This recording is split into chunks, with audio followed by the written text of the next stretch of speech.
Les fantômes des objets perdus. Dans une ruelle sombre, à l'écart de la ville, se trouve une petite boutique à l'enseigne délavée. Les objets perdus. À première vue, rien de spécial. Des étagères remplies de babioles hétéroclites, des valises oubliées, des montres brisées, des poupées anciennes. Pourtant, chaque objet semble porter un poids, une histoire, une mémoire. Le propriétaire M. Augustin, un homme mystérieux au regard perçant, sait que sa boutique est bien plus qu'un simple magasin. Il le garde secret. Chaque objet ici est lié à une âme, un fantôme incapable de trouver la paix.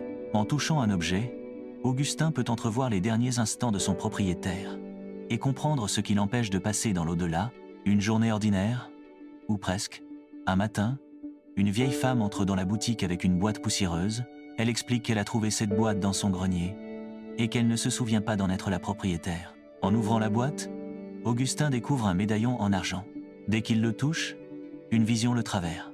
Un jeune homme court dans une forêt dense, poursuivi par des ombres menaçantes.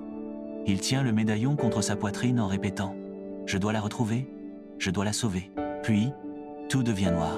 Augustin comprend que l'âme de ce jeune homme est liée au médaillon. Il commence à enquêter, découvrant qu'il s'agit d'un soldat disparu pendant la guerre, qui n'a jamais pu retrouver sa fiancée. Pour libérer cette âme tourmentée, Augustin devra retrouver des indices sur le sort de la jeune femme. Une boutique pleine de secrets, chaque objet a une histoire similaire, souvent tragique, mais parfois teintée d'espoir.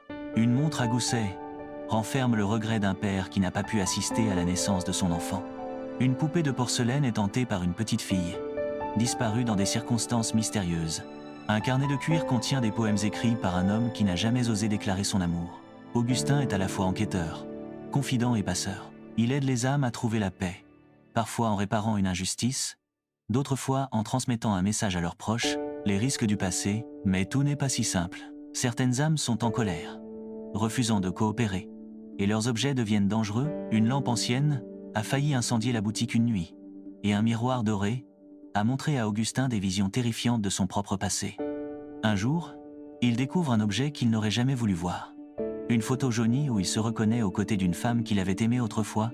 Mais comment cet objet est-il arrivé ici? Et pourquoi semble-t-il hanté? Une fin ouverte. Alors qu'Augustin continue de résoudre les mystères des objets perdus, une question demeure. Qui est-il vraiment? Est-il un simple humain avec un don particulier? Ou son propre passé cache-t-il un secret qu'il ne veut pas encore affronter? Un tournant sombre? Un soir fatidique, alors qu'Augustin organise des objets dans sa boutique, la cloche au-dessus de la porte sonne. Un homme de grande taille, vêtu d'un manteau sombre, entre, portant une boîte particulière, gravée de symboles étranges. Ses yeux semblent transpercer l'âme d'Augustin. « Ce n'est pas n'importe quel objet, » dit l'homme, en posant la boîte sur le comptoir. « Il porte une malédiction, et il vous a choisi. » Avant qu'Augustin ne puisse répondre, l'homme disparaît dans les airs, le laissant seul avec la boîte menaçante. Lorsqu'Augustin la touche, une douleur aiguë lui traverse le bras et la pièce se met à tourner. Il s'effondre, et pour la première fois, il éprouve non pas une vision, mais un souvenir entier, qui n'est pas le sien. Dans ce souvenir, il voit un homme, quelqu'un qui lui ressemble étrangement, piégé dans une pièce sombre, entouré d'esprits en colère. L'homme supplie.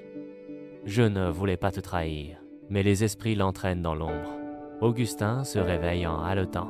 La boîte est toujours posée sur le comptoir, mais elle est maintenant légèrement entrouverte. À l'intérieur se trouve un seul objet. Un médaillon avec son nom gravé dessus, la vérité révélée. Ébranlé, Augustin commence à rassembler des indices sur son propre passé. Il avait toujours pensé qu'il avait hérité de la boutique d'un parent éloigné.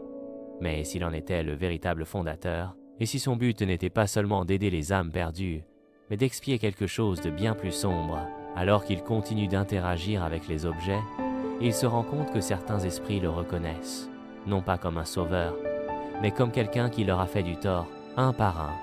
Il commence à le confronter dans ses rêves, l'accusant d'être la cause de leur souffrance. Un Augustin désespéré fouille la boutique à la recherche de réponses. Dans le grenier caché, il trouve un vieux journal lui appartenant ou appartenant à quelqu'un qui a vécu il y a des siècles, mais qui partageait son nom. Le journal révèle que la boutique était à l'origine un lieu de rencontre pour une société secrète qui expérimentait la liaison des âmes à des objets en quête d'immortalité. Les expériences ont mal tourné et les âmes ont été piégées. Le fondateur a disparu, laissant la malédiction non résolue, rédemption ou destin.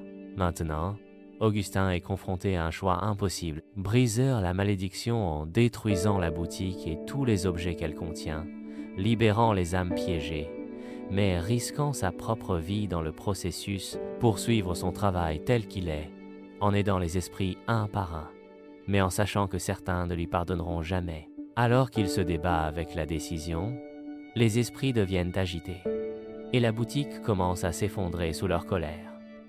Collective, le temps presse, la boîte maudite bourdonne d'énergie, comme si elle l'incitait à l'ouvrir complètement et à libérer tout ce qui se trouve à l'intérieur.